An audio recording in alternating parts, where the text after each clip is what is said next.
Behind the Beard by Aaron the Mastermind. Yo, what they do, what they do. I am your host, Aaron J. Jackson. I'm here with the amazing Suzi Analogue. What's And we good? got the queendom. We got her queendom right here.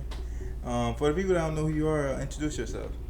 I'm Suzi Analogue. I'm a producer, songwriter, composer, and the creator of Never Normal Records. That's what's up. What's up. Where did you grow up and what was your upbringing like? Well, I was born in Baltimore, and I lived in right outside of Boston in the very beginning of my life. But then my mother and I moved to Central Virginia, and it was actually closer to where she's originally from, which is North Carolina on the coast. So growing up, it was like pretty country. You kind of got like both of the best worlds, so the north Yeah. and the south. Totally, because my dad is from the Bronx. His family's from the Bronx, and they moved there in the 1940s. So it's like Wow. really, I feel like I have both vibes of up top and then the south. But growing up where I did, it was pretty country. It was everything like music with the bass out the trunk. Just going to the mall on the weekend so I could buy the new TLC CD. Wow. Or tape. Yeah, especially tapes. Like, we got the vinyls and the tapes. Yeah. It was fun. I mean, I grew up every weekend. Before the mall era, I went to the damn. skating rink. That's crazy how mall has its little own era. Exactly. Everybody knows the mall. That's when you were lit. I don't know if you remember like the Gap backpacks with the one. Exactly. You know what I'm talking Taking it way about. You know what I'm talking. So I was like, growing up, I was like really into stuff. Like I was very active. I knew, the latest styles, the trends. Me and my friends, we were always looking for cute outfits. Go to the skating rink on the weekends. I was a part of theater in school. I was really also about school growing up. I had good relationships with my teachers, and they always were putting me in stuff. They're like, she needs to be in a choir. She needs to do this solo. She needs to be in this theater performance. And they just saw like my energy level and how I like to be interacting. So really growing up between my friends and school and then also church. I grew up in the church. It's part of like the southernness. Same. It's crazy because when you go up north, and growing up in the south is kind of different. Like It the is. atmosphere, more of the southern states, it's mostly like church oriented, but more of the northern states is like, Yeah, 50-50. totally. Like church was also life. So it's like I had 3 different lives almost because my friend's life, like I sometimes made friends. I made a lot of friends actually where I grew up. It was like a military base too. So you had the people that were from the area who were like more country in my opinion. I love them still too, but they were the more country ones. And then you had the kids who moved all around the world. They would come to our school and be like, I was born in Germany, or I used to live in Japan. And I'm like, what? Trying to flex. Okay, yeah, but I didn't get it. Yeah. And I also had moved from up north, so I was like, okay, I identified actually more with those kids. So I made a lot of military friends, and sometimes they would be about the church life, sometimes they wouldn't. But it was kind of cool that I had friends that actually did, even though it was the country, it was people that had like somewhat of a worldly view, but as kids though, so they just knew that there was other vibes out there in the world. And it was really fun because of like all of that energy. It made me feel like being creative was like just a way for me to understand it all. And I think it's like it was in me to be creative, but there were so many mixes, and like I was experiencing so much so fast as a little kid, just in a good way, like playfully, but moving and having new friends, and then the friends leave because their families they got stationed somewhere else, and now this school year I have a new best friend. So it was a very interesting time. And then going to church was like, well, there's these people and they're always here, and they've been here forever. Every Sunday, just waiting, like hoping that the pastor does not take too long. But I was a part of the choir. You gonna be live. I mean, I know y'all out there feel me. But if I you feel grew you up though. in I church. feel you. Boy, hey, I ain't gonna lie. God forgive me. But it be times I'm just like, bro, it's 3. Dog, I swear to God. I went to church at 1 p.m. and shit you not. I left out of church at 8 p.m. My grandma was like, yo, what?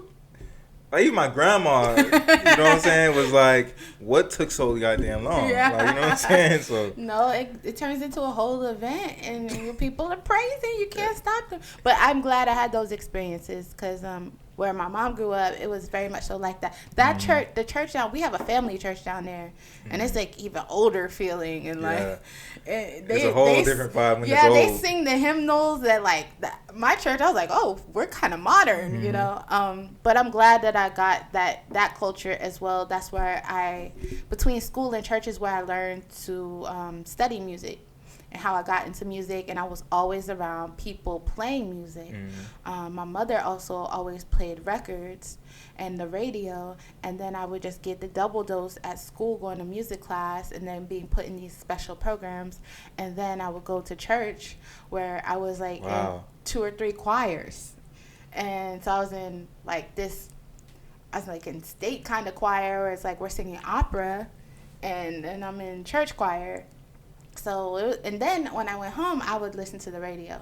So me and my friends, starting 5th grade, I don't know if they do it still, but you used to be able to call into the radio, like. Damn. Exactly.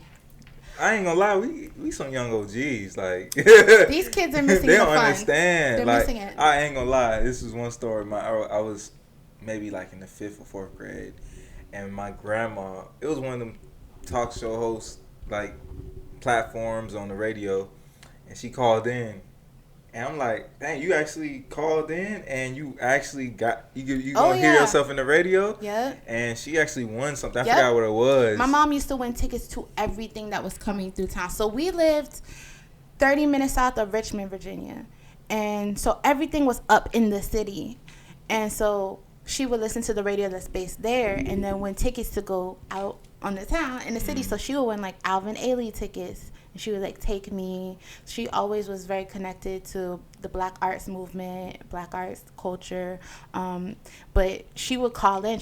That was her thing. Like, she was known. My mom was known for winning radio tickets. They didn't get tired of it? She couldn't even go all the time. She would give them away to her friends because she might be busy working, and she'd be like, oh, I won these tickets. I gave them to so and so, and it was just fun, you know, because my mom worked from home. She worked around the house, so it was a thing she could look forward to get busy or something, and like that. She would call. She would just call because she's just like, well, I'm doing this right now. Let me just call.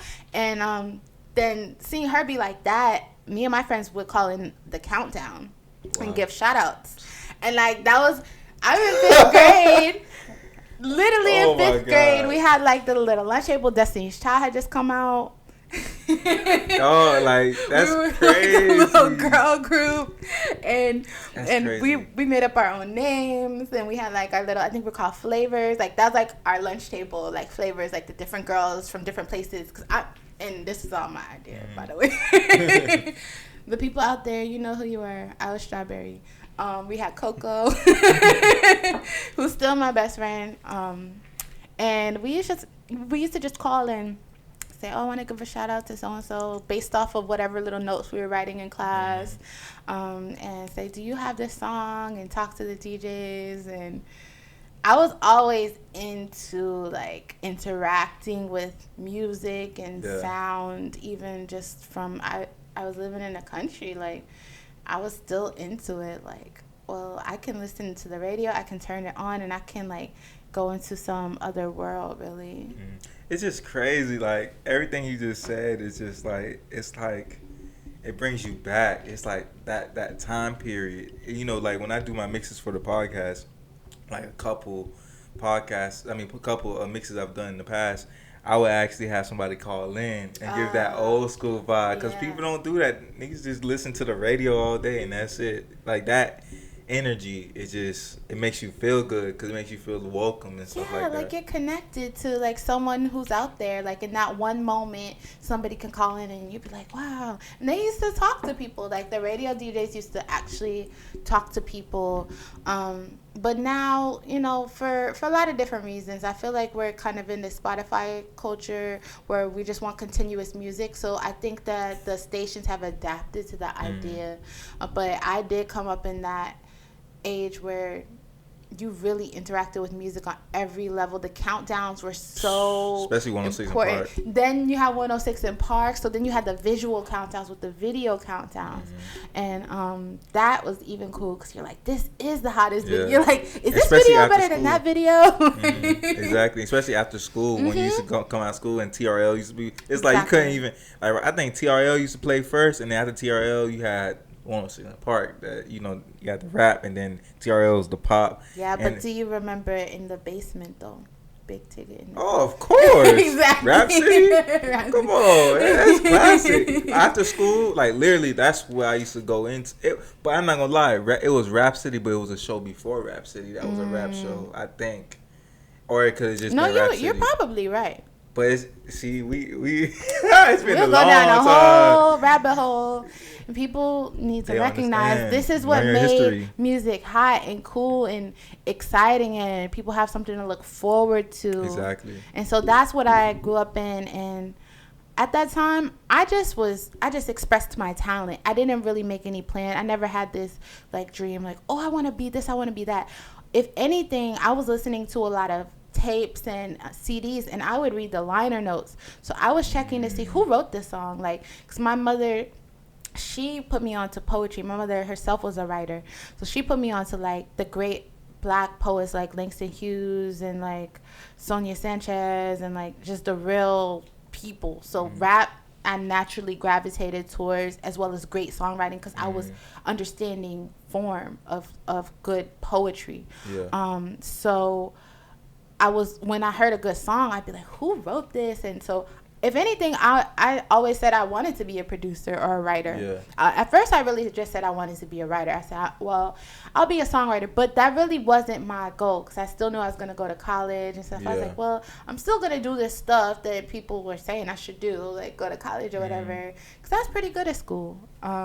Especially for music. Like, you get I feel like school with music, it's not really dawned upon anymore. I feel like, and it's sad, but I feel like you get to learn the criteria, the important things into music, like reading notes. Like, that's one thing I regret, like elementary school and not really middle school and high school, not taking those classes, because like when I look at music now, I was like, I could read notes now, which is never too late, but it's just at that time when you're young, you gravitate to that more. Yeah, you know what I'm saying? EGBDF, every good boy does fine. Yeah. FACE.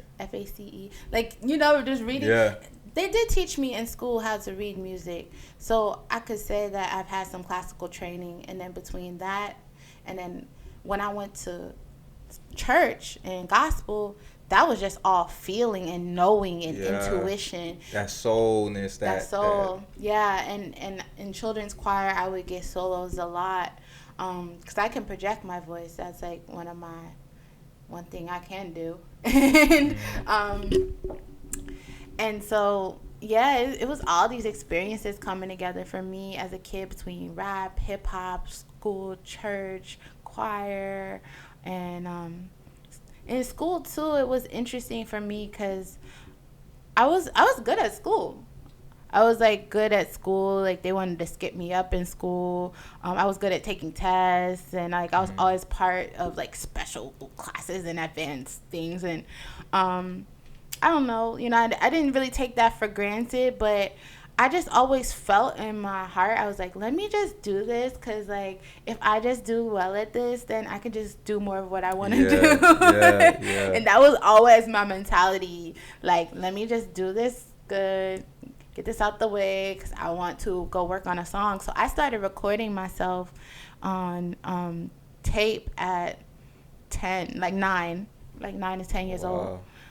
Was it with the tape record, like the little tape? I actually recorder? have the machine. It's not the exact machine that I had, not the same one, but it is the exact type of model that I use. I found one a few years ago at a flea market, and I got it sitting in the corner. Yeah, I got so excited. I said, I have to get this. It's only $25. It's a karaoke machine. It has a speaker in the middle and it has 2 tape decks. But on the tape decks, you can dub. You can record on one side, And then play the other side. So I could play instrumentals that I found on the tapes because I was reading the liner notes. And I knew, oh, this is the instrumental. So then I'd put a blank tape, and then I'd sing over it. Then I'd switch that tape over, and I'd say, I'm going to do the backup vocals. Then I switch back and say, I'm going to do the next line of it because I was in choir. And I'm sitting there for 4 hours at a time. Alto, soprano, baritone, tenor. Like, so that's really how I was thinking when I was younger. Like, well, I'm going to experiment and record all the parts that I hear in the choir here. And that's what they did in the song. And I was just putting all these experiences together and, like, in the lab, basically, when I was in my bedroom when I was a kid. That's crazy. I feel like church, like the whole choir, I feel like they don't get the credit that they deserve in music. Oh, definitely not. You know what I'm saying? Like, you know, it's so crazy when when I went to church as a kid, my grandma used to always say, because they had the kid choir and then they had the, you know, the regular adult choir. And she's like, oh, you want to do this? I'm like, I used to be scared. I'm not going to mess up in front of these people. But right. But it's not about that. It's not about being perfect. Church don't really care about that. You know, they just care about making the feel good music out of the music out of the, you know, the church music and stuff like that, and the gospel and everything like that. But who did you get inspired by while growing up and into the music game and whatever? I can remember it's a mix of like watching music videos and just listening to the radio. So of course, like the women artists like super inspired me, like visually in their attitude. At that time there was Foxy Brown and Lil' Kim and Missy and SWV. I remember I bought their tape, and TLC actually was the first CD I bought. Which one?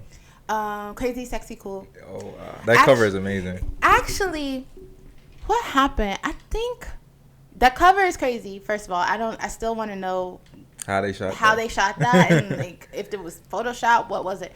But what's crazy, I think somebody got me on the TLC tip, and like in my head I'm like, this is the old thing. So I think I took it back to the store and I got Crazy Sexy Cool, and I was like, okay, this is good. Like now I have the updated TLC, because I'm like, this isn't how TLC looks, because they had a whole branding change from like young rap girls to like Sexy like, Cool.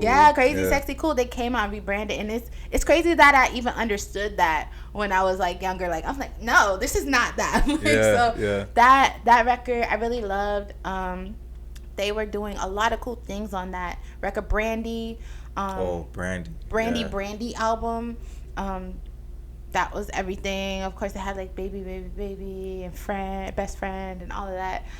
Just seeing those videos back then too was just crazy. Like, I give a lot of credit to Hype Williams too on that. Oh yes. Yeah, because Hype Williams was just, nobody could top his video. I feel like at one point in time he had every music video out. Like every artist worked with him. Totally. That whole time was just, you could feel it, you could see it, and you knew what it was. Yeah. And I really appreciate growing up in that time. It inspired me. But then as I got older, I started getting more into hip hop, because I was getting like teen rebellion. Yeah, we all go through that. Like, I mean, I was hearing like rap on the radio, but also rap started just getting more and more aggressive. Yeah. Like even what they played on the radio got more aggressive. But I was into it, and it was surprising, because I was like this church girl and I'm good at school, but then I'm like, yeah, fuck that too. Yeah, I feel like, and I didn't know what that was about.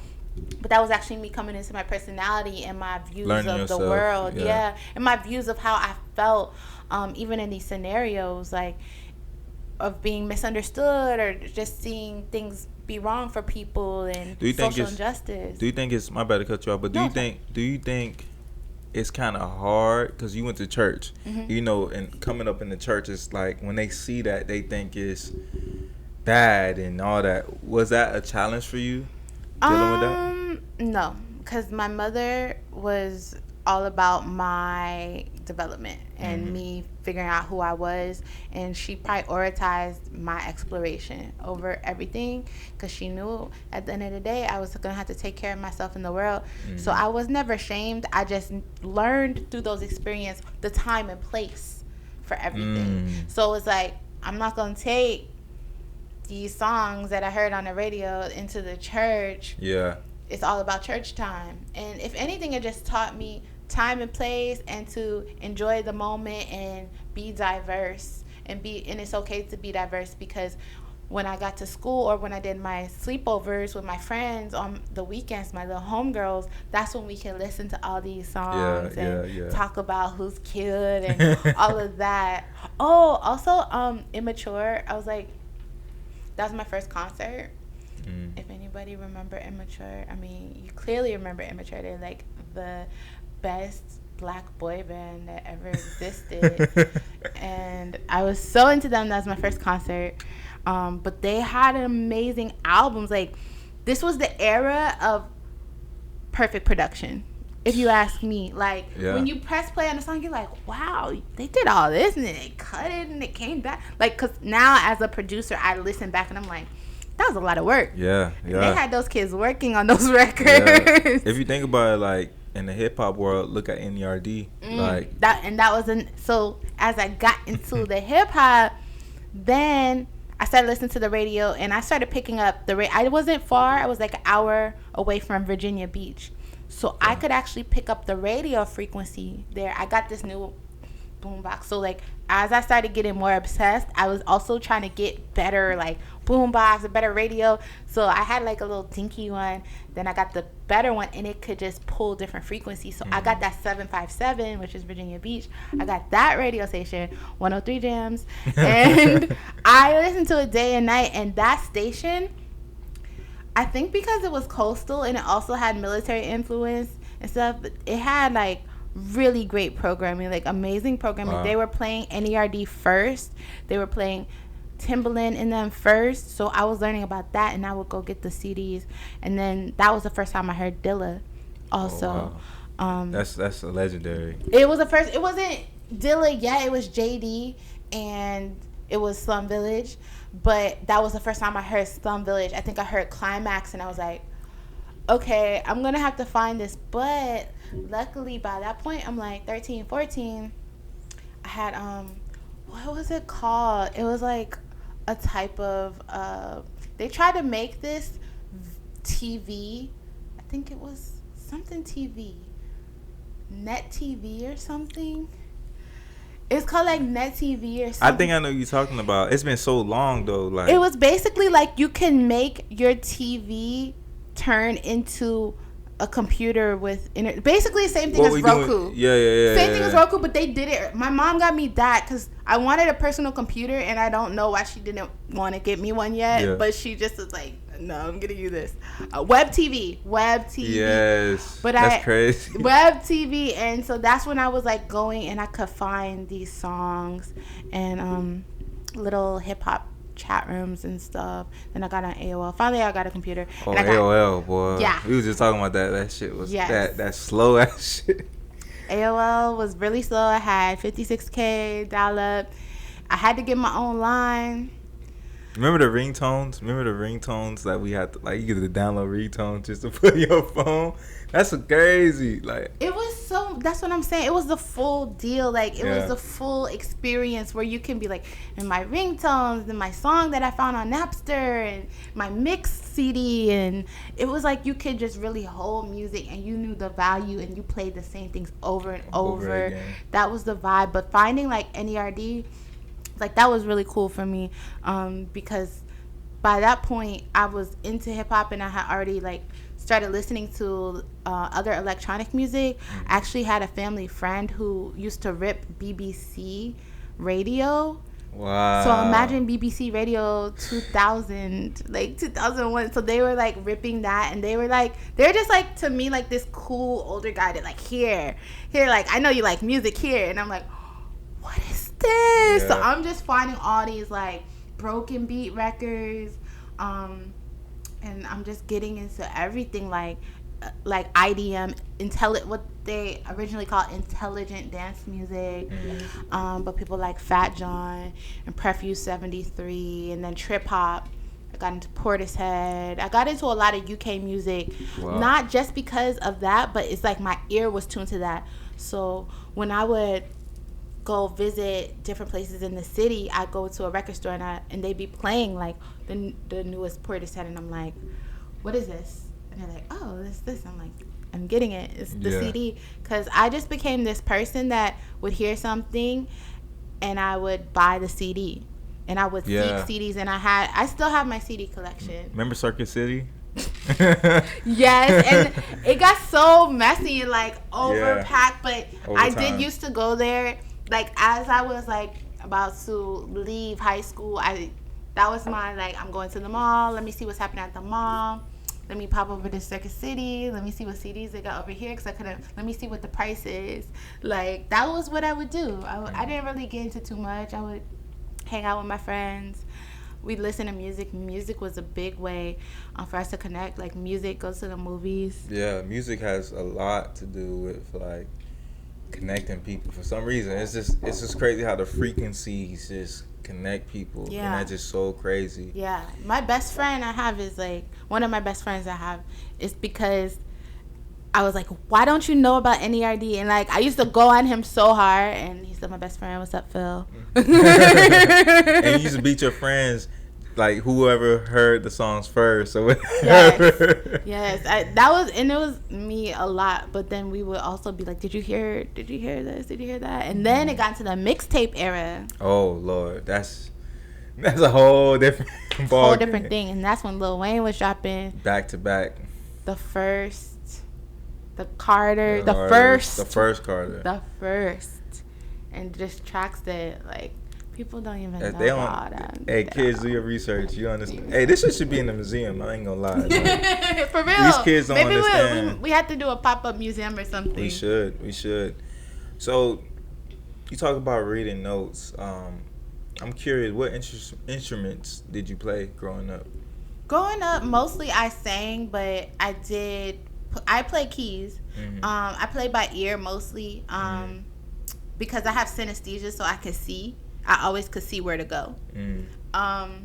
But they taught me a little flute recorder thing. Damn, I had one of the flutes. I used to suck at that shit. Exactly.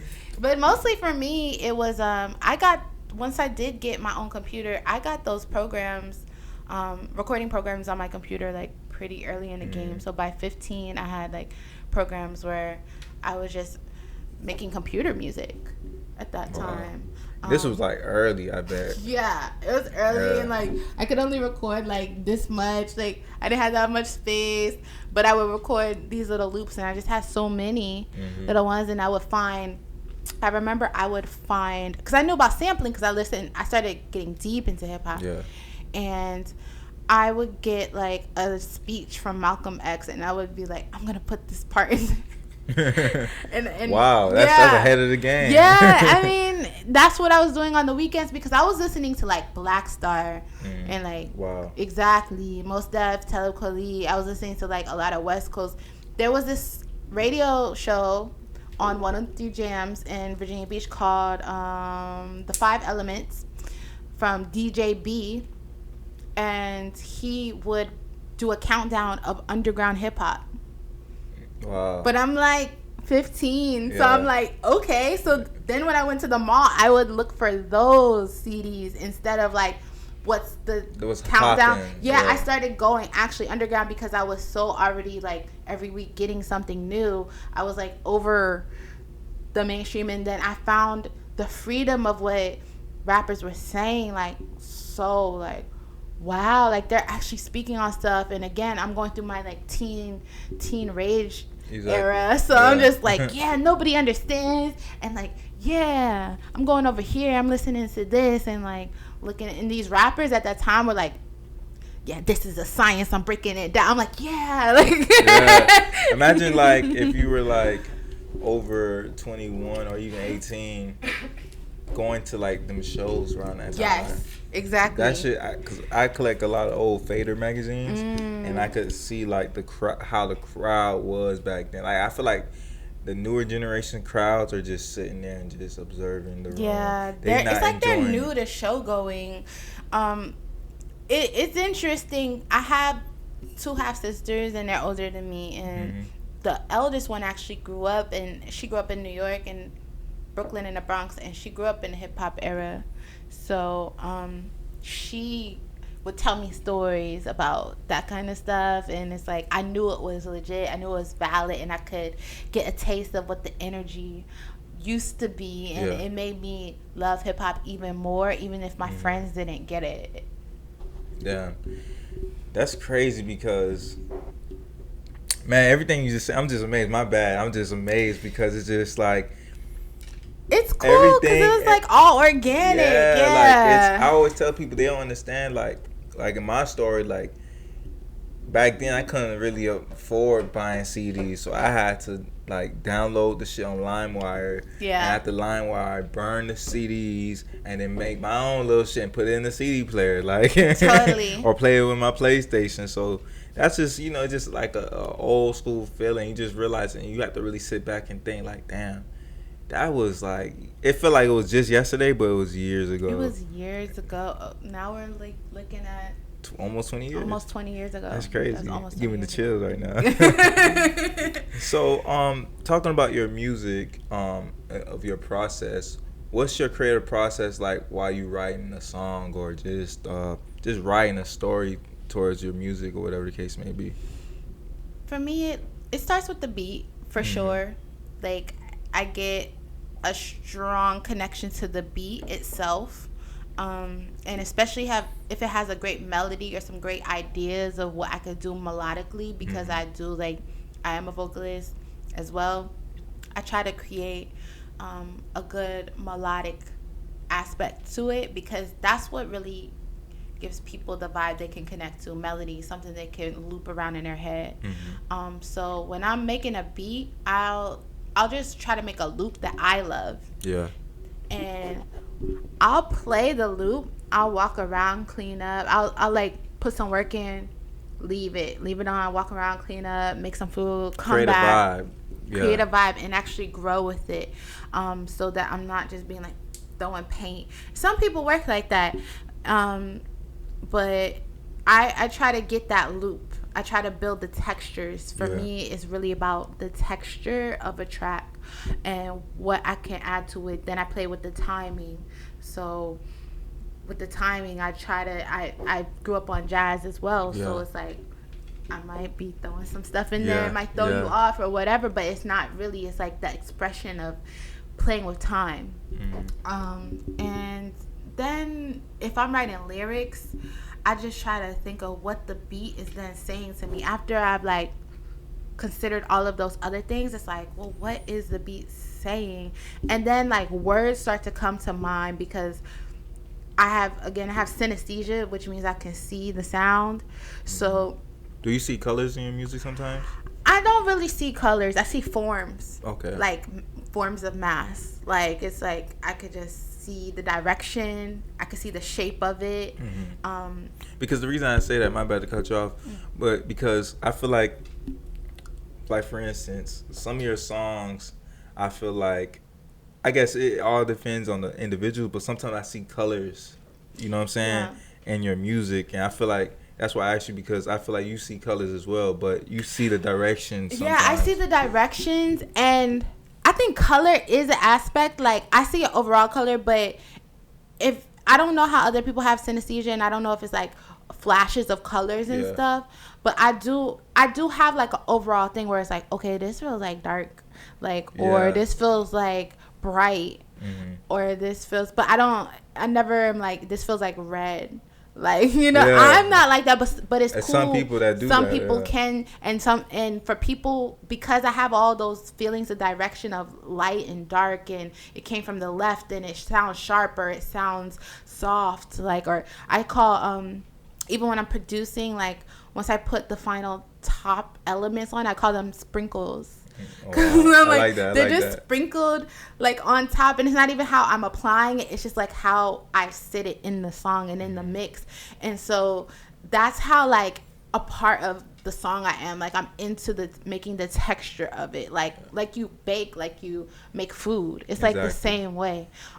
So for me, it's all about just adding to it. It's kind of like when you're making food, you taste it a little bit, and you're like, You can add a little. Yeah, a little cayenne pepper right here, and a little garnish on the side, and that's how I approach making tracks. And when I write words, it's like some sounds, they just bring words to mind, like because the sounds make the forms, and then my mind connects the form with a word. Wow. Because well, you can't see, but I have like words in my hair. I have words on the side of my glasses. Wow. I knew it was something, but I didn't know it was words. Yes, it's Suzi Analogue. Hey, I'm she's lit. This is why I fuck with her. And I have zones in the back of my hair. Hold on, we gotta say this. She got my picture that she caught from me over here. You know what I'm saying? Shout out to her, because and that's one of the reasons that we click. You know what I'm saying? And yeah, y'all gonna like this interview. I'm very excited. But yeah. When it comes to the words, I have a special relationship, not just with sounds, but with words. So it's weird, and I never really thought about it till I said this. Like, I've been explaining my synesthesia in different interviews, but I never realized that because the different sounds bring forms to mind, the forms connect and bring words to mind. So if you hear me singing a word, I'll start a whole song based off that word. Wow. That's crazy. Like, based off that. Or if I'm just feeling some type of way, I'll try to think, okay, I'm trying to make a song right now that evokes this kind of feeling, but it will still be the same process. I'll have it in mind, but I'm not going to lean. Like, I don't walk into the studio and be like, let's make a club track. Like, I don't. I can't do it because my process is too, like, sensory for that. I feel like this is why I appreciate musicians and artists as well, because it dims down to the artistry of it. Totally. It's the science behind music. It's the frequencies, and it brings it out.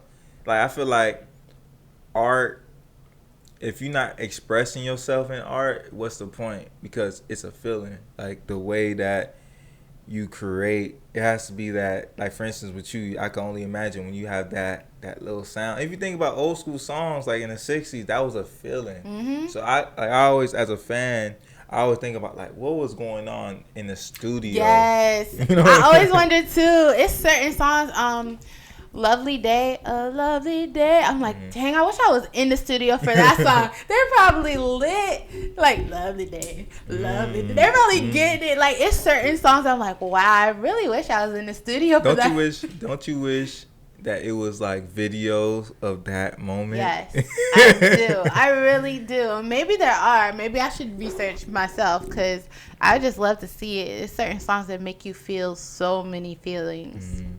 What drew you into the music industry? Nothing. No, like, honestly, I never cared to be a part of the music industry. My interests and my obsessions with music led me to meet people in the music industry, but I was not seeking to be a part of the music industry. It just came to you? It came to me because I was very knowledgeable, because of all that I explained, how I grew up in downloading and buying, reading liner notes. By a certain point, and also very young, I knew so much, and I could converse with people who were like, well, I'm a journalist, and it's like, yeah, but have you listened to this, and I had points of view on music when I was a teen.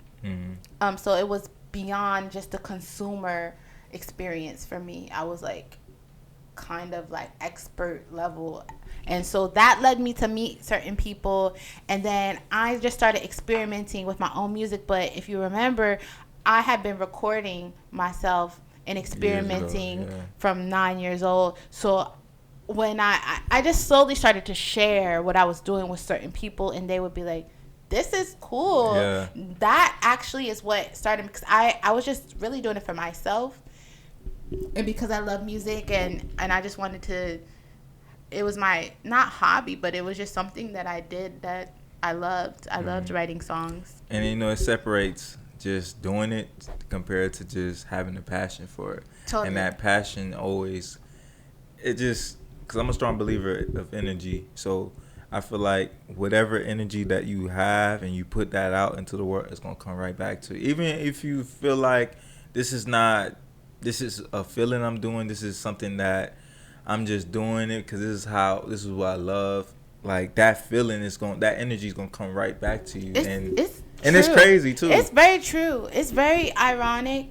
By the time that I started to, well, basically when I got into college, I went to Temple University in Philly, and when I got into college, like off the jump, I was hanging out, like I said, with music professionals who were like, yeah, I just worked on this new Roots album, or I just worked on this Usher record, because Philly has a lot of producers. They have a lot of talented people. A lot of talented people. I mean, the sound of Philadelphia, like they have a history with music. So I was just meeting people like that was their life, and I was just in college, and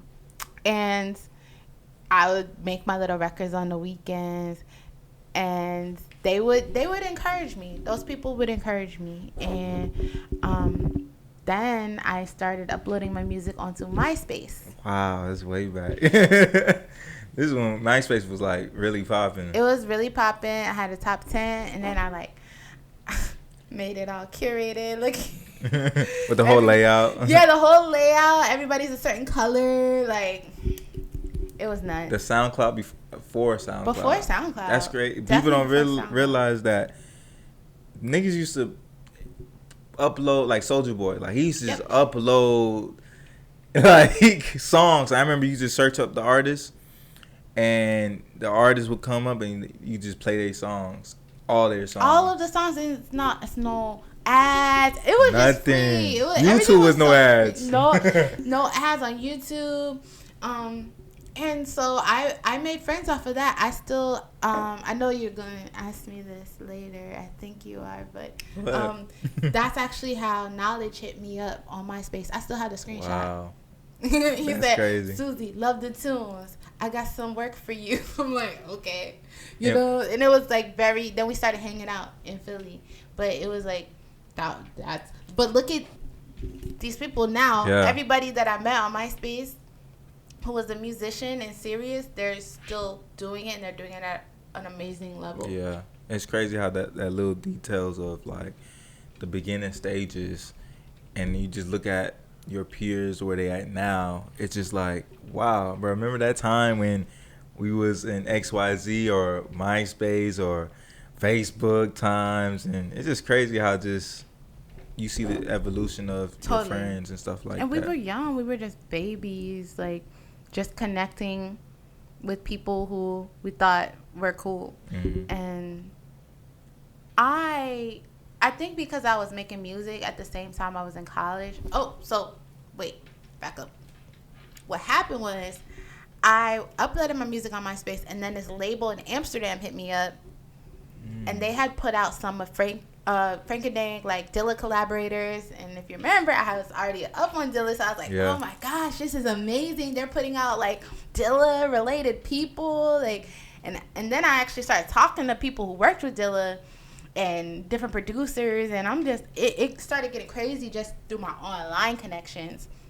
And that label asked me to do a record, and I said, well, if I'm going to do a record, I want to do it my way. And I had been following like Stone Throw and labels that put out like really special edition stuff. So I was like, I'm going to have it like this, and I'm going to like get a designer. Like, I was putting it all together. I treated it like something very cool, because I wasn't really trying to be signed or anything. I was just doing my thing, and they were like, this label said, hey, we want to put your stuff out. And I'm like, okay. So I took my time, and I said, I want to do it my way. And I remember it was right before it was like first semester of the school year. Like, I think it was my sophomore year, and I was like, I need to finish this midterm so I can go catch a flight, because I need to go. I'm flying to Vegas so I can record with Georgia and Muldrow. Wow. So I can have a vinyl. And like, let me hurry up and do this midterm so I can, you know, make it do what it do. Seriously, but also my degree is in communications, and I had like some cool professors, so I was telling them what I was actually doing. Yeah. And they were receptive to it, and they would interact with me on that level, so that was cool. It was like all, again, like everything just coming together like organically. Mm-hmm. So I noticed that you DJ as well, and you have different mixes and you have sets and stuff like that. I done my research and I seen that you DJ'd at Smoothie for Vice Magazine, the Boiler Room live set mix, and a live mix for Bloodfest by Adult Swim. What is it about DJing compared to producing your own music that makes it interesting for you? DJing is like a skill, and like I really honor DJs. Like I never really considered myself a DJ until people started seeing me, because me, like I compose music, and just the culture that I was in, especially like once I started putting out more productions after my vinyl came out, I was associated with a lot of music acts that were like from LA, and the style is to like DJ out your beats, your own beats. So it's like perform your beats. So that's kind of more so where I was coming from, because I remember when I was in Philly, before I did all that, I would like go and I'd play beats and I try to sing on them, and I'm like, this isn't how I want to actually perform. So I was really glad when I found that style of performance, and it's a similar style of performance. We all kind of came up together, like Flying Lotus and like other people like that. We kind of we play from Ableton Live, and so people think I'm DJing, but I'm more so coding. Yeah. And I noticed that in the I noticed that in the Boiler Room mix, it was just a whole vibe. Like the way it was just a live set. I feel like it was just that energy that you had that night. I feel like it was nothing prepared. Everything was just a vibe. You just created that energy in the room. You know what I'm saying? Totally. Like I try to make an intro track or do a cover, something people know. That's how I try to draw people in and just let you know it's gonna be something to watch. Yeah. And then I play tracks. DJing, I've had some friends who are like DMC champions.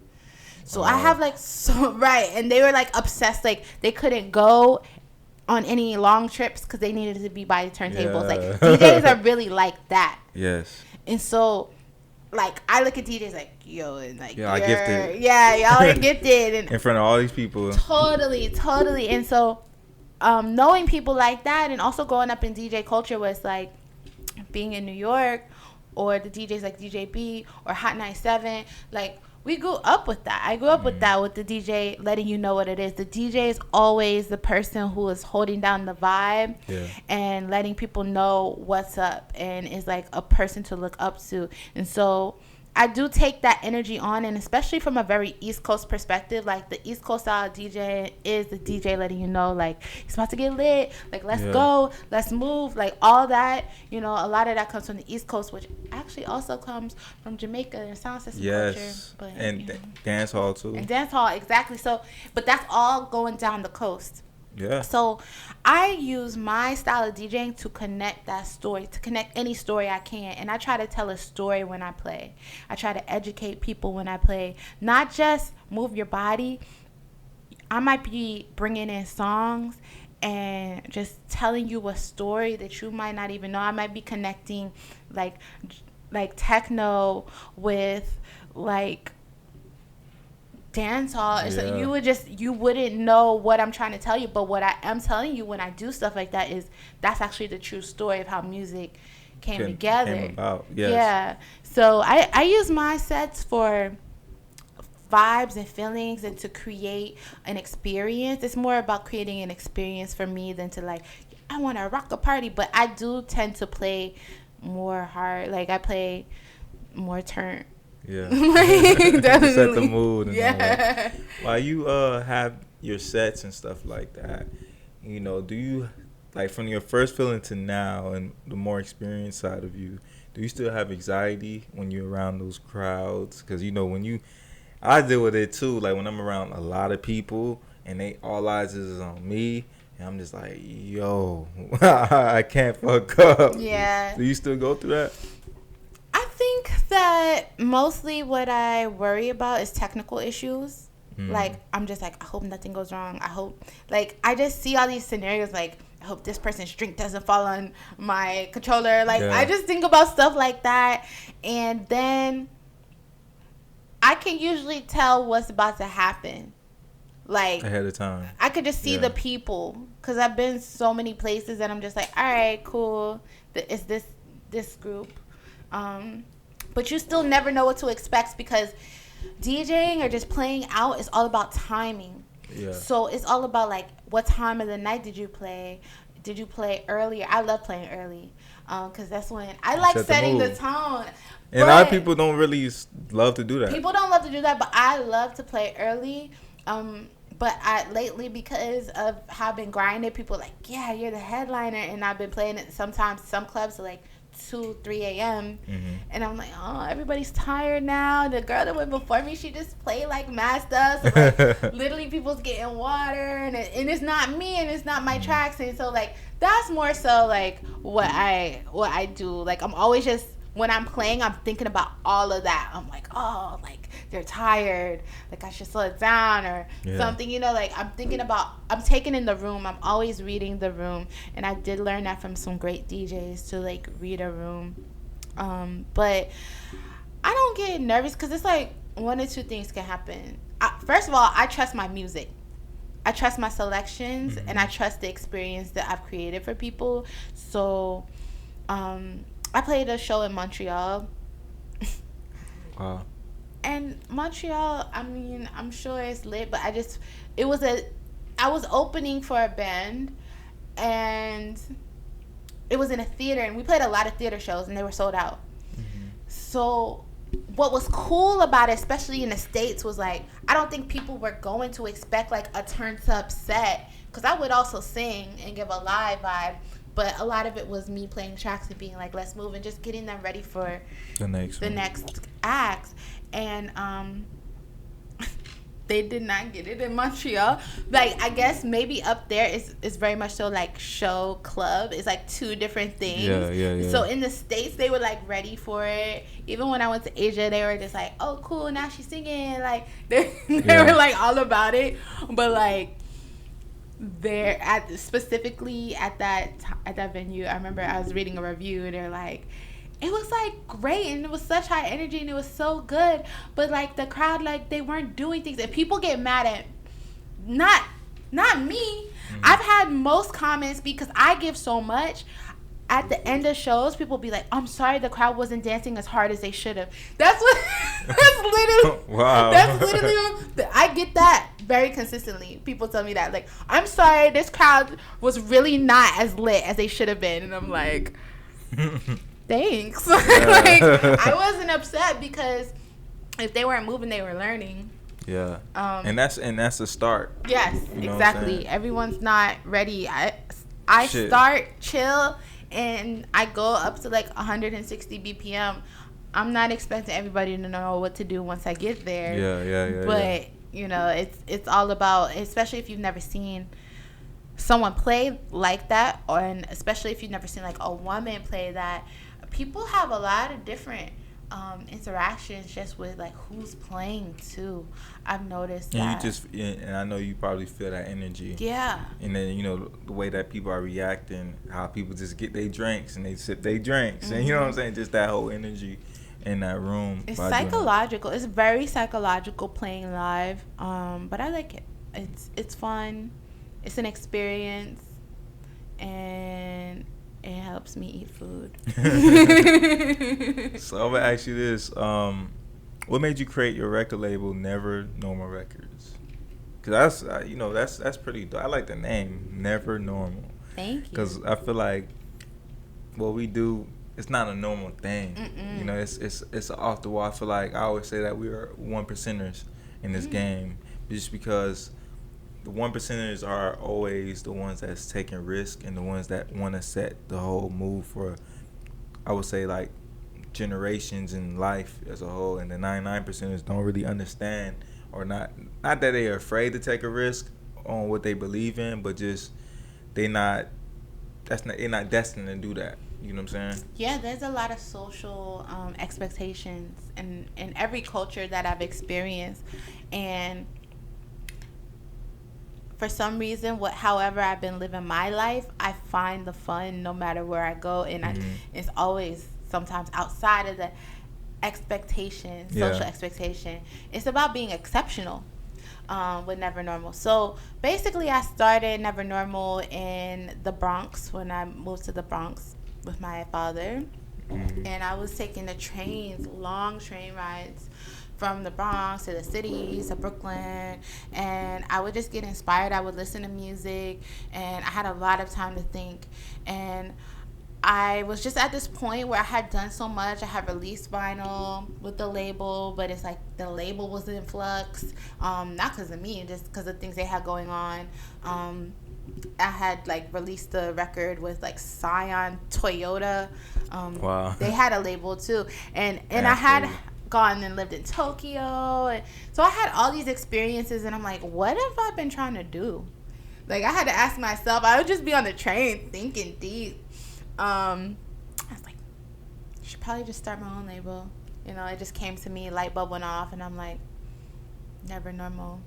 It's like never gonna be normal. Like, everything at the time in my life too was just like all over the place, and but I found the good in it.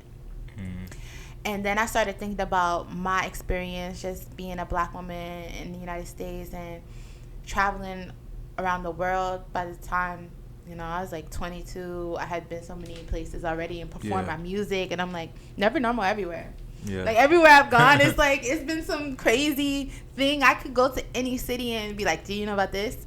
Like, this crazy, right? And that's a part of it too, just accepting that's always going to be just out of the ordinary, like something out of the ordinary, plus the sound to not expect anything, the sound that is on the label to not expect anything by the books. It's never going to be by the books how we release the experiences, but it's always going to be quality though. Yes, of course. Quality has to be key. And that's, you know, I be feeling bad for the people that I direct and shit like that, because I'm a perfectionist. I want this to go my way. Yeah. You know what I'm saying? I understand your perspective, but you have to understand we trying to create history. Yeah, and creatives are like that. So I wanted to make a label with a name that just reminds you that, yo, even if you want it to be perfect, it's just Never Normal. Just know that you don't have to be normal with it. You don't have to be like doing what everybody else is doing with it. As long as you are staying true to yourself, that's all that matters when your art comes out. So it's so many levels as to why I chose the name, but I also, because of the word thing, how I see the sounds with the words, the and the repeated thing, I really love patterns. So Never Normal, and just how it rolls off the tongue, I just really loved it. How does it feel to be in a genre that don't have predominantly black or brown women? How does that feel, and what do you go through? Well, luckily, I would say I've definitely done my work to definitely shine a light on the path that needs to be taken. A lot of my contemporaries, people I started out with, are now, they've been Grammy nominated. I'm a part of the Recording Academy, and so the industry itself does recognize this. They recognize the rarity, and they do want to help uplift more women producers, but also just me being a black woman, it's been a different experience, because still I'm underrated, like in that way where it's like if I walk in a room, like every time I talk to somebody, I'm like, I'm a producer, especially if it's a rapper. I say I'm a producer, and they're like, wow, I don't know too many women producers. I'm like, well, I do. I know like probably at least 100, at least, but they all know me because I've really been that person pushing for it to be okay for you to come looking how you look and do what you do well, and know that you know your music and you know your skill level. And I've represented not only just, oh, I make beats, it's like showing you that I have skills, and there's science, and there's art, and there's concepts to it. So it's like felt good because I'm just being myself.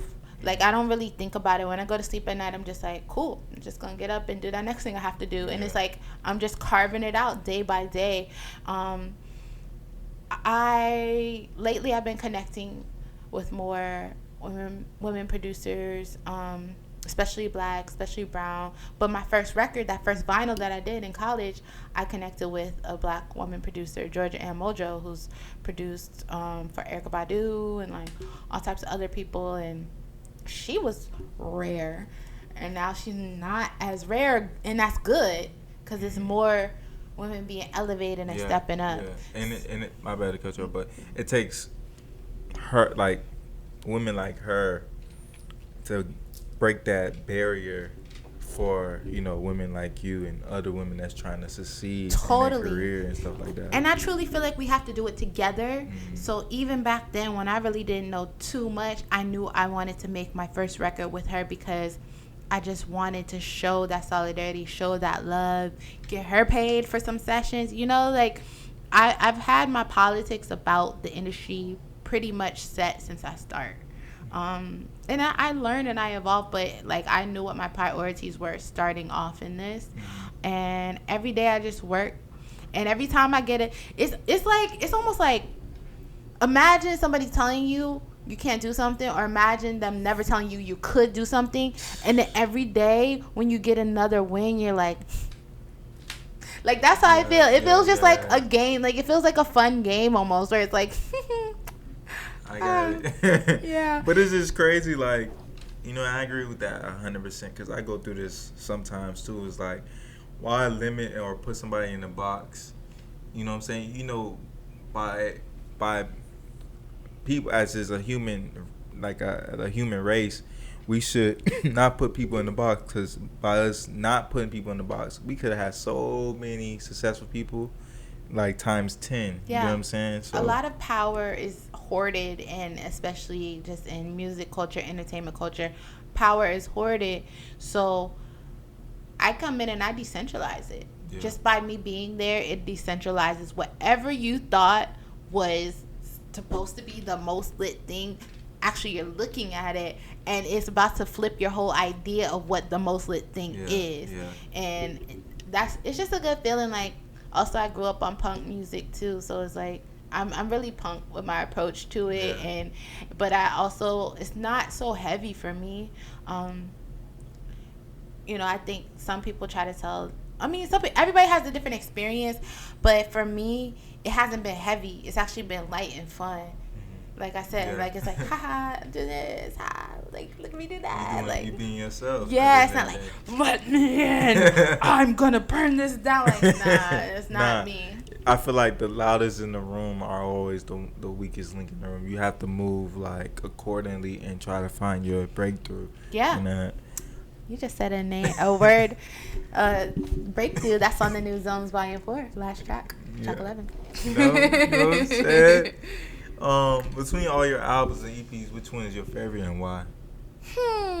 That's a hard question, I know. It's hard, but I'll always feel drawn to certain ones. But I'll always feel drawn to Chills and Thrills, which was the first album that I put out. It's actually an EP that I put out on Never Normal. It's like my first release, where I was like, I'm starting a label, I got a distributor, I'm putting out a release, I got videos, I executive produced, I produced my video, I booked this studio to shoot in. Like, I was like on some, like, I'm gonna be a boss. And I was living in New York too, so I'm like, I'm gonna be a boss, like, I'm stepping up. And those tracks are like experimental, but they're also like very R&B, but they're also like very electronic. And they sound so timeless. Like, when I go back and listen to them, I'm like, what was I on? Like, and it was a time where I was like transitioning from, well, I've transitioned since from like writing like very lyric heavy tracks, but those are lyric heavy tracks. And the wordplay, some of the synth that's on there, I recorded when I was like touring in Amsterdam, when I was still working with that label. Wow. So I actually recorded those tracks like all around the world. And I just remember just the feeling of being like, this is what I want to share with the world. Like, I don't care. Like, it's going out. What was the feeling like when you was creating your song Smoke? I love the video, by the way. That it just gave me that soul, that the way that you were just in the kitchen. That reminded me of like my grandma in the kitchen. Totally, yeah. I shot that in Philly. Shout out to JT Vision, who shot that in Kyle. They're really lit writers and creatives, and we shot that together. And I was like in New York on one of those long train rides, and I was just thinking like, what do I want to show for myself? Because I was at that point where it's like, once I put Chills and Thrills out, I was like, oh, now I got to show people stuff. Like, I got to show myself. Mm-hmm. So I'm like, well, what kind of experiences do I want them to see from me? And then I was thinking so hard. Like, should I do this? Should I do that? Should I make like this art moment? And then it came down to when I was on the train, I'm like, yo, I'm just going to cook. Yeah. I'm just going to cook, because I had also just started cooking a lot for myself. Once I like moved back to New York, I was living with my dad, and I was like cooking a lot for myself. And I was like, I'm just gonna show me cooking, because I really want people to see me do something human, not do something like perform something. I want you to see me living my life like in a real way, like not in a rented Lamborghini, like on some flaws and shit. Just cooking. Yeah. So that was the only treatment for that. We went and got a bunch of groceries, and that was the funny part where I told JT Vision, I'm like, well, if you shoot this video for me, by the end we'll have a whole meal that we can eat. Yeah. And it was like, he's like, okay, cool, like great. I was like, I'll buy all the food and we'll just shoot me cooking. Yeah. And the song itself was actually a freestyle. Yeah, I kind of get that. I kind of got that vibe when you was like the whole video perspective, because when I saw the video, that was my first time listening to it, and I was just like, I kind of got that little freestyle vibe, and it goes back into what you were saying, when you create your songs and everything, it has to be a feeling. Yeah, you know what I'm saying? It's that. Like a R&B or like jazzy, like a free jazz kind of thing, where it's like electronic free jazz, like it was all made like electronically, the track itself, but even everything I like chopped and screwed my voice in it, like all of that. I wanted to really show like my roots. So in the video, I'm cooking soul food because I wanted to show people. I'm like, well, people don't even know I'm from the South. You know, at this point, I'm like, well, I made a video called Jump Rope, and you see me with all these people, but I'm like, you don't even know about me. I'm just gonna go in the kitchen and cook some soul food, and people love food. That's what I realized. Exactly. Well, people like looking at food. So online and just having this video be on the internet, it was funny because I was noticing that whenever I would post, oh, I just ate this, people are like, wow. That's when people interact with me with food. I might do some more videos with food, honestly, because every time I post food or I show people food, people are into it. It's a basic need, just like music. So I just wanted to put music together with the experience of me eating and cooking, and then I didn't really eat, but I sat down at the table to let you know I prepared all this for myself. And it was just a statement. It was just a little statement to bring you into my world. That's the vibe I got out of it. What was it like collaborating with Mndsgn and Knowledge? Well, we really started together in Philly. When I lived in Philly, my apartment would be the hangout spot. They were both living in Jersey at the time, so they would like come to Philly and kick it in Philly, and then usually it would be the link up at my spot. And then we started a crew called Clip Mode, and basically it was just kind of us putting out tracks, and we made like a blog, and we had like guest mixes, and like we started actually the same time as Selection, to be honest. And Joe K actually used to hit us up for tracks way back. Exactly. He like Selection was like very beginning, like it wasn't a brand, it was like a radio show.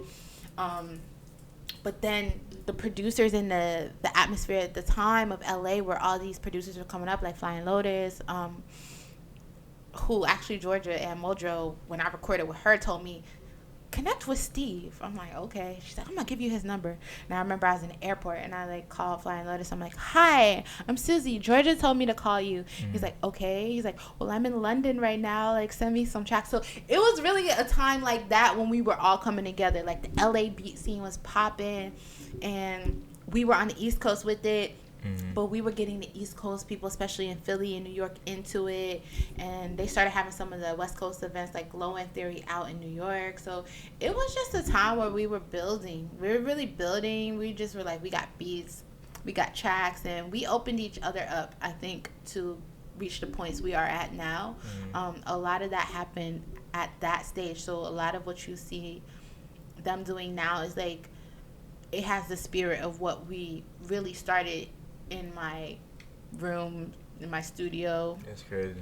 Yeah, I still have recordings that we did. Like, mine would bring the 404, and I would drag Knowledge out. Like, I want to go buy this loop pedal in Jersey. Like, will you come with me if I get a zip car? And he's like, okay. Like, you know, it was that kind of thing. Or like, guys, we're all going to Guitar Center because I need a new interface. Like, they would, you know, it was really like that. And they were like, now Suzi has this interface. Like, yo, that's sick. Like, it was very innocent. It was very cute, very innocent as far as just our friendship. We would kick it. Was the neighbors tripping when y'all was making music? No, actually, I only had one neighbor. Why did I have two neighbors? Well, no, I was lucky. Because I was gonna say, I had my neighbor to the right.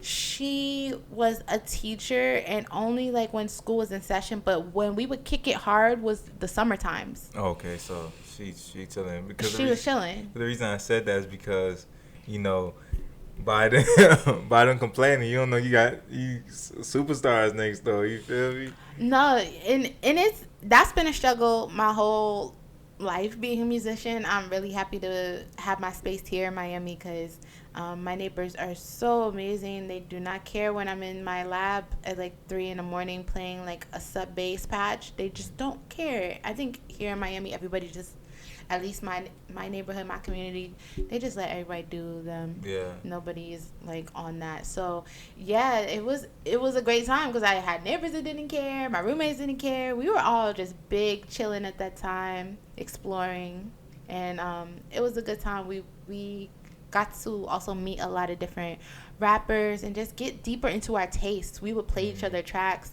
and that was the era of AOL Instant Messenger. Oh my God. Exactly. AIM.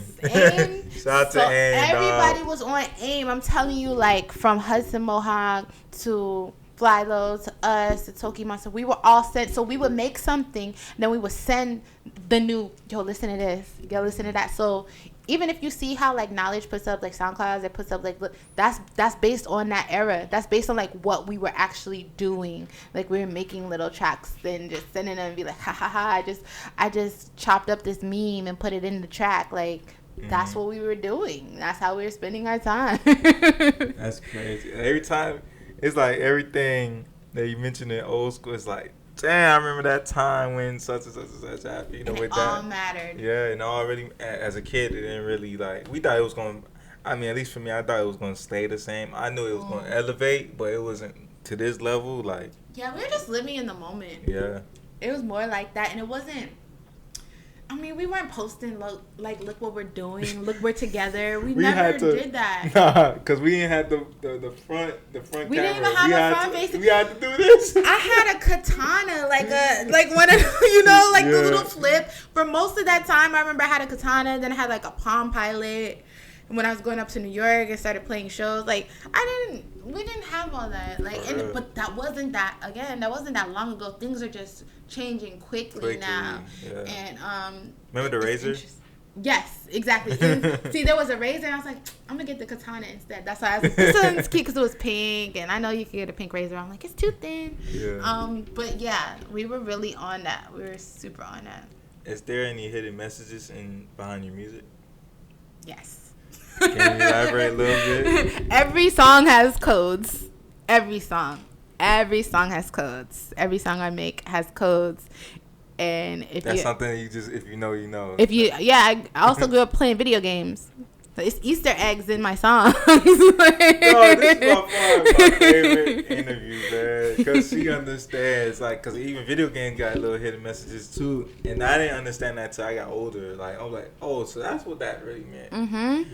And you could find something in the game that takes you to the next level or helps you be better at the game, and that's how I treat especially my beats and my instrumentals, my dance tracks. That's how I treat that. It's like, it's Easter eggs here. If you follow even the things I'm saying, the things I'm repeating, it's mantras, it's moments to come back to, because I do feel like a lot of music right now is just very follower style. Everybody has the same cadences. Don't even get me started. You know, you can say really whatever, and I do appreciate that people are like more open than ever, but I just also feel like they're performing to the same audience. Like people are presenting their story in the same way. It's the same narrative. I'm that person that everybody wants to know. Everybody does what I want them to do. I get what I want, and if you're not gonna give it to me, you can get out of here. Like literally, that's the mentality that's like in every song. So like, although I make music that is about placing yourself on a pedestal as far as like having self-love, self-care, and self-awareness, I try to make messages in there for the real days, like for the real, like the first track on Zones is, or the second track with Nappy Nappa is Head Held High. I walk with my head held high, like repeating over and over for like almost 4 minutes. Walk with my head held high. Like, who tells you that? Like, who tells you that anymore? Like, who tells you? We're living in an age where people is like super depressed and super anxious, and everybody feels like they have to be that person that I just explained, and they have to present this lifestyle that's on Instagram. And it's like, be yourself and keep your head up, because just because you're not like this one thing doesn't mean you don't have a true purpose in life. So my music is about you connecting and having those light bulb moments. It has those Easter eggs where you could be like, I should walk with my head. like, I'm gonna be walking like this today. Like, that's what my tracks are about currently. And then I have other tracks that are statements. Like, I have one track on Zones Volume 2 called 000 in the Club. It actually hit the Billboard charts like a few months after it came out. Wow. I don't know how. Y'all are just some great listeners. But Shout out to y'all. But it hit the charts, and it was me saying 000 in the club, and it sounds like what, but 000 6 zeros. I don't know if I said 6 zeros, but 6 zeros is the hex code for black. I did not know that. That's great. If you do like coding, you would know. Yeah. That's the hex code for black. Like HTML? Like HTML. Yeah. So I said black in the club, and I'm saying this is the original sounds, and it's about how black people made club music, invented it. And so in the end of the song, I'm like, Mama, we made it. Mama, we made it. So I'm always saying things. I don't have to say a whole verse to explain. I can use a beat and a phrase, or just like something that I know what it means.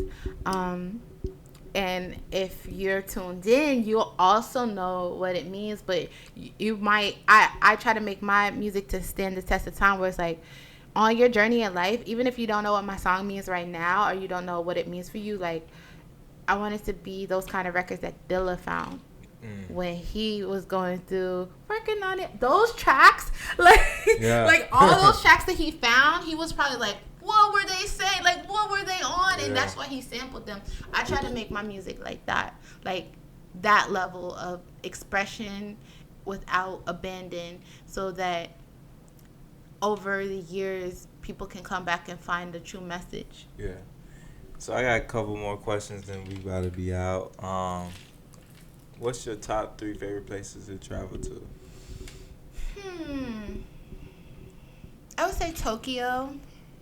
Tokyo's lit, but I need to explore the rest of Japan for sure. Yeah, countryside. The countryside, Kyoto or something. Well, that's in the plans. That's in the works.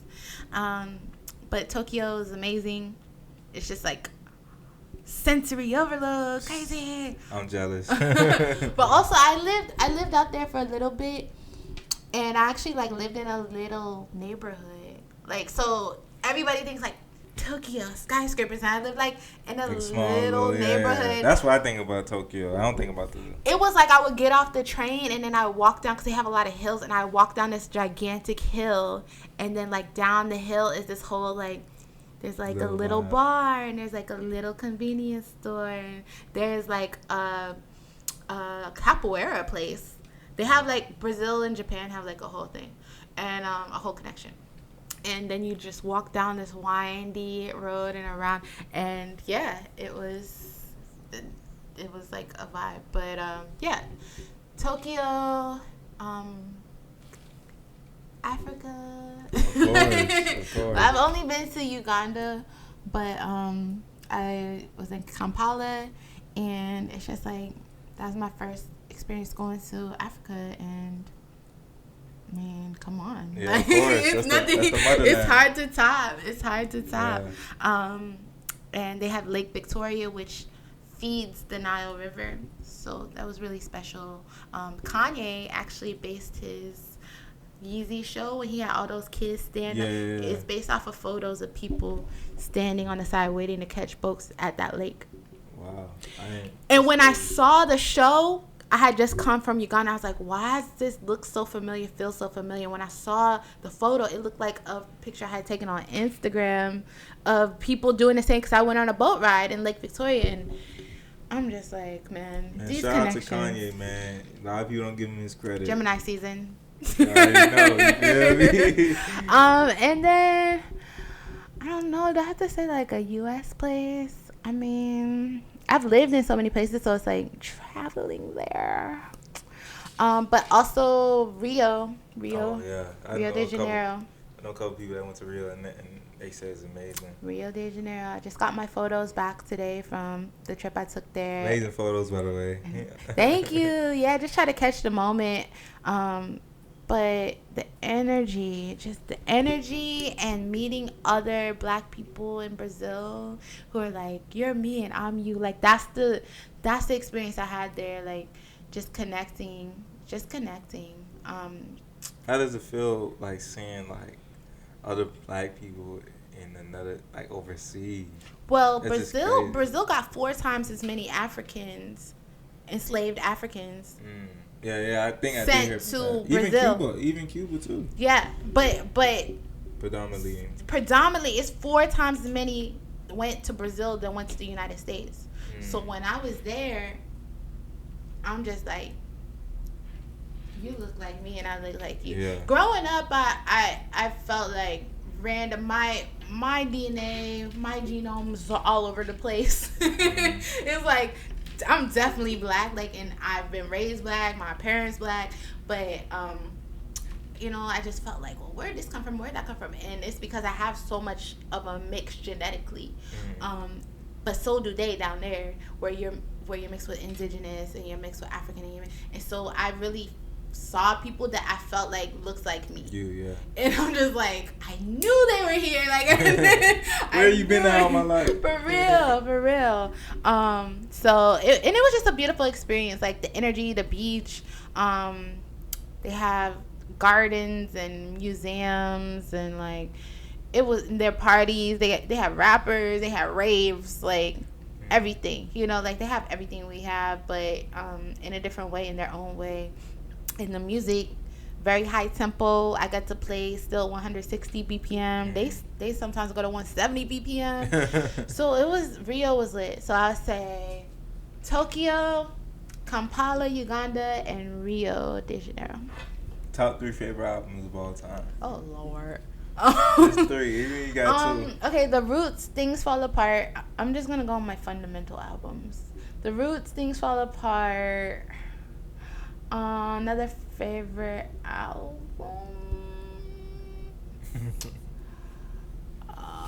This is so hard, because I'm going